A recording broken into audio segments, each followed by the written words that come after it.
Vamos a iniciar con el tema de administración de proyectos. Mi nombre, Alexandra Duarte. Para iniciar, hablemos de esta frase de Tom Peters, en la cual nos indica que el proyecto es la joya, es la pepita fundamental, la partícula atómica a partir de la cual se construirá y reconstruirá el mundo de los oficinistas. El proyecto debe ser, por decir, wow. En esta gran frase nos muestra la importancia que tiene en nuestra empresa el dedicarse al pensamiento estratégico. Muchas de las empresas world class lo que tienen son momentos en los cuales se induce al trabajador a pensar. El pensamiento estratégico nos da las bases para la construcción de proyectos que van a cambiar las dimensiones de nuestra empresa. Los temas que vamos a tratar en este tutorial son: definición de la gerencia de proyectos, tipos de proyectos, estructura de los proyectos, estructura de la división del trabajo, gráficas del control de proyectos y finalmente la modelación de planeación en redes. Iniciemos con la definición de un proyecto.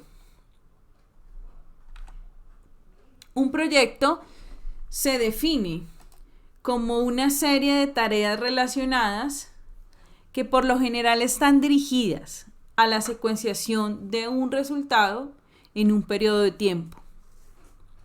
La gerencia de proyectos, quien es la que dirige el proyecto, es la que controla y planea los recursos, cómo se van a usar para cumplir las técnicas de costos y de tiempo. Una empresa debe tener la mezcla correcta de proyectos que apoyen mejor su estrategia.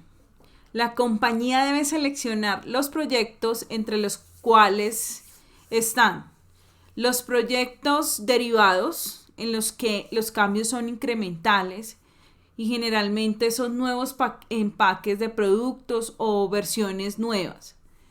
Las innovaciones, que son cambios mayores que crean mercados extremadamente novedosos, y los de plataforma, que son una combinación entre ambos y son medidas fundamentalmente aplicadas a productos existentes dentro de la organización. Los proyectos también se pueden clasificar en 4 áreas básicas: el cambio en el producto, el cambio en el proceso, la investigación y el desarrollo y la alianza y asociación. De acuerdo a esto, podemos ver la matriz de la ilustración que se ve en pantalla, en la cual los proyectos de innovación, por ejemplo, que tienen en cuenta un cambio de producto, tienen un nuevo producto a nivel central. Pero los cambios de proyectos derivados en alianza y asociación tienen cambios incrementales dentro de la organización. En cuanto a la estructura de los proyectos, antes de que inicie un proyecto, la alta gerencia debe decidir cuál de las 3 estructuras organizacionales utilizará para dirigir el proyecto. Están el proyecto puro, el proyecto funcional y el proyecto matricial. Un proyecto puro es el llamado trabajo de madriguera. Es un caso en el cual un equipo trabaja directamente en la ejecución de un solo proyecto y él está liderado por un solo gerente que tiene plena autoridad sobre el mismo. Dentro de las ventajas, pues está esta. Una de las ventajas es que solo tiene un gerente, no hay que dividir la lealtad de los funcionarios en diferentes áreas funcionales, sino que solo es uno. Las decisiones se toman, por tanto, con rapidez porque solo le competen al gerente, al final la toma de decisiones, o al grupo de trabajadores del proyecto. Y por tanto, el orgullo y la motivación del equipo son muy grandes. En cuanto a las desventajas, está la duplicación de los recursos, ya que no se comparte personal ni tampoco se comparte como tal recursos en la ejecución del proyecto. Las metas y políticas de la organización hay veces no son tenidas en cuenta, ya que se trabaja en la idea del proyecto y en la ejecución del mismo, pero muchas veces se deja de lado la intención de los gerentes de toda la empresa y la misión y visión globales de toda la empresa. Por tanto, también la organización se rezaga en su conocimiento de la tecnología nueva o del nuevo proyecto hasta que éste sea ejecutado. En cuanto al proyecto funcional, este se aloja el proyecto dentro de una división funcional de la empresa. Entonces, una división funcional, por ejemplo, investigación y desarrollo, que tiene un gerente a su cargo, puede tener varios proyectos en ejecución. El proyecto A, el proyecto B, el proyecto C. Entonces, esta persona que gerencia el proyecto A, B y C puede estar enterado de los diferentes proyectos y de la ejecución de estos, lo que facilita de alguna forma la interacción como grupo dentro del área. No obstante, esta no se relaciona con áreas diferentes como ingeniería o producción, como vemos en la gráfica. En cuanto a las ventajas y desventajas de un proyecto funcional, encontramos que un miembro del equipo puede trabajar a su vez en varios proyectos. Dentro también de la ventaja es que la experiencia técnica se conserva, a pesar de que los individuos abandonen el proyecto o la organización. Los especialistas en diferentes funciones, pueden avanzar en un plano vertical, o sea, ir solucionando proyecto por proyecto. Y se crean soluciones sinérgicas ya que pertenecen a un área funcional dirigida por un grupo especializado. Dentro de las desventajas está que el proyecto no se relaciona directamente con todas las áreas funcionales de la empresa, lo que hace que aspectos de otras áreas funcionales no salgan bien librados dentro de la ejecución de un proyecto. Adicionalmente, la motivación de los miembros del equipo suele bajar, suele ser menos que la anterior, ya que todos los proyectos convergen en un área funcional, pero no son de carácter de equipo como tal. Puede ser de varias personas que pertenecen a diferentes proyectos. Y la necesidad del cliente ocupa un segundo lugar y se responde a ellas con lentitud. Finalmente, está el proyecto matricial. Este busca mezclar las propiedades de la estructura del proyecto puro y la del funcional. Cada proyecto utiliza personas de distintas áreas funcionales y hay un gerente de proyecto que decide qué tareas se desempeñarán y en qué momento. Y también hay gerentes funcionales que controlan las personas y tecnologías que se emplearán. En esta gráfica, entonces, están las diferentes áreas de la empresa: investigación y desarrollo, ingeniería, producción y marketing. Y el proyecto A es transversal a todas las áreas y tiene un gerente. El proyecto B es transversal a todas las áreas, tiene otro gerente. Y el proyecto C es transversal a todas las áreas y tiene otro gerente. Pero todos estos gerentes de proyecto son dirigidos por el presidente de la organización. Dentro de sus ventajas y desventajas está que se fortalece la comunicación entre todas las divisiones funcionales de la empresa. El gerente de un proyecto es el encargado que llegue a un buen término. En castellano o pues en colombiano nosotros decimos que hay un doliente. La duplicación de los recursos se reduce al mínimo, ya que se utiliza los recursos para todas las áreas de la empresa de manera transversal y se siguen las políticas de la organización matriz. lo cual incrementa el apoyo que se brinda a los proyectos, porque está directamente dirigida por el presidente de la organización. Entre las desventajas hay 2 jefes, lo cual hace que siempre se pregunte uno quién está en posición de prometerle o otorgarle un aumento de sueldo para cumplirle. Está condenado al fracaso a no ser que el grupo del proyecto tenga sólidas habilidades para la negociación, y la suboptimización representa un peligro, dado que el grupo de proyecto acaparará recursos para sus proyectos, afectando con ello a otros. La estructura de división del trabajo, que es el siguiente tema, define la jerarquía y en la forma en que se va a solucionar el proyecto, la jerarquía de las tareas, subtareas y paquetes de trabajo. Cuando nosotros hablamos de terminar un paquete de trabajo, estamos hablando de terminar una subtarea. Cuando se terminan varias subtareas, pues se realiza una tarea entera. Y cuando se realizan varias tareas, se termina el proyecto. Esto depende de las organizaciones. Nosotros podemos llamarlo tareas, actividades, en fin, de diferentes formas, pero siempre vamos a trabajar por grupos. Entonces, terminar un grupo de actividades formará una tarea y terminar varias tareas formará el proyecto final, o como la división que se tenga en cuanto a la organización. Pero de acuerdo a este grupo o a esta estructura de división del trabajo, nosotros vamos a tener unos hitos del proyecto. ¿Qué es eso? Son hechos específicos que deben de estar terminados en un punto de tiempo, ya que esto nos va a permitir el cumplimiento del proyecto como tal.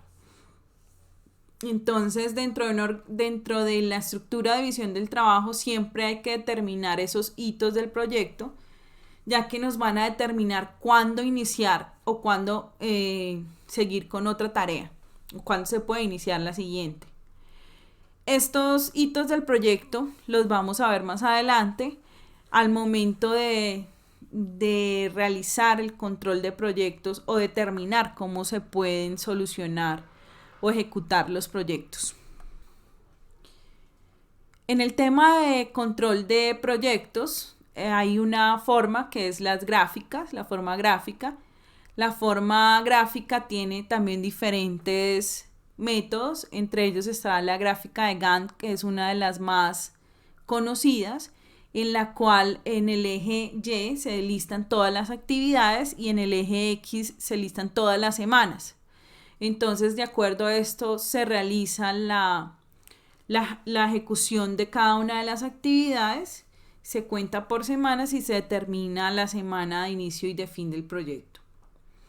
También está la descomposición de costos del programa total, en la cual en la eje Y se grafican todos los costos en dólares y en el eje X el tiempo de ejecución, y se va determinando a medida que pasa el tiempo cuáles son los gastos fijos del proyecto, los materiales, la mano de obra y el total del proyecto para determinar obviamente el tiempo óptimo en el cual se debe ejecutar el proyecto y no hayan pérdidas para la organización.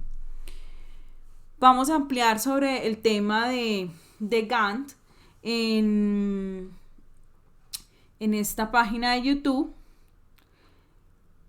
en el cual hay un ejercicio desarrollado, y en la otra página de YouTube que se muestra en la diapositiva hay un ejercicio también desarrollado, pero en Excel.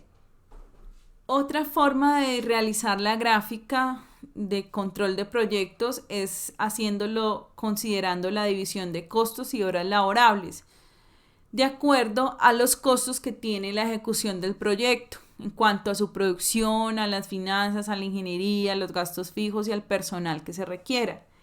Entonces, en un lado se van a colocar las horas laborales, el porcentaje de horas laborales, y en el otro lado el porcentaje de costos que esto representa.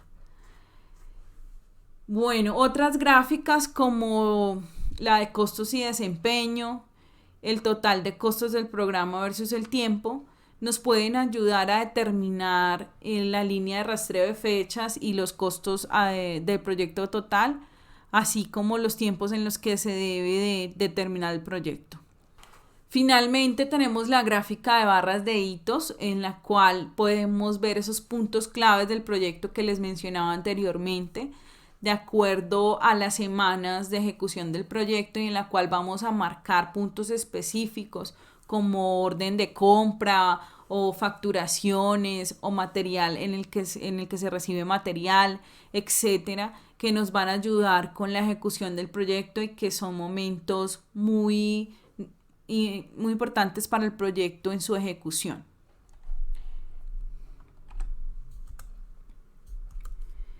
Dentro de la modelación y planeación de redes, finalmente, que es el último tema que vamos a tocar, hay dos formas: el método de la ruta crítica y el PERT. Los dos modelos de planeación de redes más conocidos fueron creados en la década de 1950. El del MRC fue creado para programar cierres por mantenimiento en las plantas de propiedad de DuPont, y el método PERT fue creado para el proyecto de proyectiles Polaris de la Marina de Estados Unidos. En cuanto a la diferencia entre el MRC y el PERT, nos podemos ver que el PERT maneja estimaciones inciertas del tiempo. Eso nos permite determinar o tener en cuenta, digamos, tiempos muy optimistas y tiempos muy pesimistas. Entonces podemos tener con mayor facilidad la estimación de con qué porcentaje vamos a cumplirle a la organización en la ejecución del proyecto. En el método de la ruta crítica se refiere a la secuenciación de actividades que constituyen la cadena más larga en términos del tiempo necesario para terminarlas. Si alguna de las actividades de la ruta crítica se demora, entonces todo el proyecto entero se retrasará. Veamos en esta gráfica un trazado de ruta crítica que nos indica la actividad 1, 2 y 4 como críticas, mientras que la 3 y la 5 se pueden ejecutar de manera paralela. Entonces, yo no puedo retrasar, por ejemplo, la actividad número 2 porque me da el inicio a la actividad 4 que está dentro de la ruta crítica. Pero podría, en el caso de la gráfica que vemos allí, atrasar la actividad 5 porque no se encuentra dentro de la ruta crítica. En la página de YouTube, un ejemplo sobre ruta crítica que están viendo allí. Para realizar el método de la ruta crítica vamos a realizar el siguiente algoritmo de solución. Primero, vamos a identificar las actividades que se desempeñan en el proyecto y el tiempo que toma cada una. Se determina la secuencia requerida de las actividades construyendo una red que refleja las relaciones precedentes. Se determina el inicio y el final más próximo y el inicio y el final más lejano. Y la ruta crítica es la secuenciación más larga de actividades conectadas a lo largo de la red y se define como una ruta sin margen de tiempo alguno. Los tiempos que vamos a considerar en el diseño de la ruta crítica son el inicio más próximo, el final más próximo, el inicio más lejano y el final más lejano. En cuanto al método PERT, vamos a trabajar con 3 tiempos variables. Un tiempo razonable en el que se puede terminar la actividad, o es el optimista. Un tiempo más probable, que es la mejor aproximación del tiempo que se pueda realizar todo el proyecto. Y un tiempo pesimista, en el que se le da el periodo máximo razonable en el que se puede terminar la actividad. Acá lo vemos a través de la gráfica de la distribución normal, en la cual el tiempo más probable, TP, es el punto medio, Está T1, que sería el tiempo optimista, y T2, que nos indicaría el tiempo pesimista o el máximo periodo de tiempo. Entonces, como esto sigue una distribución normal, el cálculo del tiempo anticipado o la media se calcula como la sumatoria entre el tiempo optimista más 4 veces el tiempo más probable más el tiempo pesimista sobre 6. Y la desviación típica o variación se calcula como el tiempo pesimista menos el tiempo optimista sobre 6.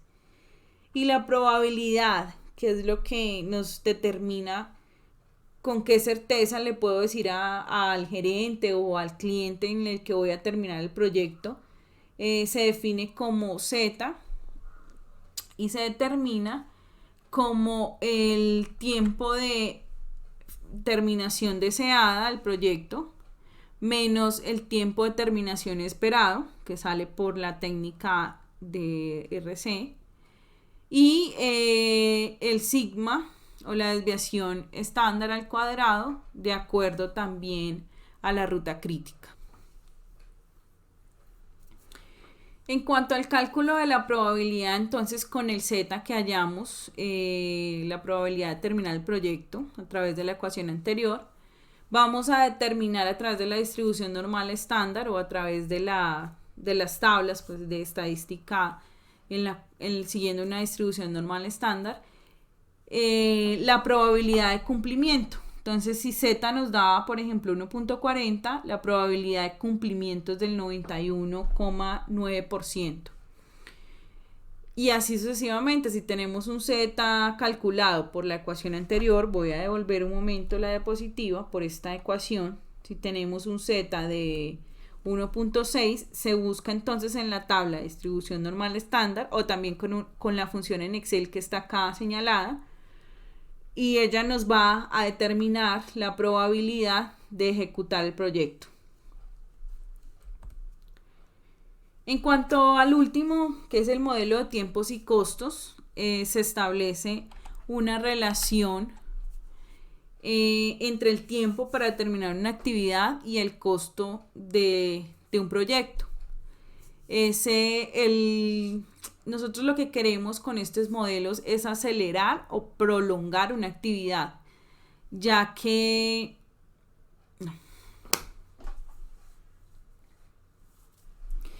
el último de los modelos de administración de proyectos que vamos a ver es el modelo de tiempos y costos. El supuesto básico del programa de costos mínimos es que existe una relación entre el tiempo para terminar una actividad y el costo de un proyecto, ya que acelerar o prolongar una actividad cuesta dinero y los costos asociados a esta aceleración o a la prolongación influyen directamente dentro de la ejecución del proyecto y dentro de los costos asociados a este. Hay dos tipos de costos dentro de la ejecución del proyecto. Los costos directos, que son específicamente en cuanto a la aceleración o prolongación del proyecto, y los costos indirectos, que son asociados a sostener el proyecto como tal, en cuanto a los gastos fijos, las instalaciones, los costos de oportunidad, los recursos, ciertas situaciones contractuales, costos de penalización o pagos de incentivos que se pierdan, etc. El punto óptimo o el punto bueno para determinar si acelero o no un proyecto o si lo prolongo es determinando un punto de equilibrio entre los costos indirectos y los costos directos y el costo pues total del proyecto. Entonces eso me va a determinar el tiempo óptimo o el punto de equilibrio. Entonces vamos a determinar siempre una gráfica o puede ser por un modelo matemático en el cual encontremos el punto de equilibrio entre los costos directos y los costos indirectos. Los datos que vamos a encontrar en este tipo de modelamientos son los costos normales, que son los costos más bajos esperados para realizar la actividad, el tiempo normal, que es asociado a cada costo normal, el tiempo de acelerar el proyecto intensivo, que es el más breve en el que se va a terminar la actividad, y el costo por acelerar la actividad. Para solucionar los ejercicios de tiempo, de modelos de tiempo y de costos, o de acelerar pues un proyecto, vamos a preparar un diagrama tipo red, determinar los costos por unidad de tiempo para acelerar cada actividad, calcular la ruta crítica, acortar la ruta crítica al costo mínimo y trazar el programa de curvas de los costos directos del proyecto, los indirectos y el total de costos para encontrar el punto óptimo. El punto óptimo pues obviamente será el costo mínimo. En el link de YouTube podrá pues como les comenté hacer una ampliación del tema y un ejercicio al respecto. Muchas gracias, los dejo con esta frase: nunca una noche ha vencido al amanecer, ni un problema podrá vencer la esperanza. Todo va a salir bien, quédate en casa.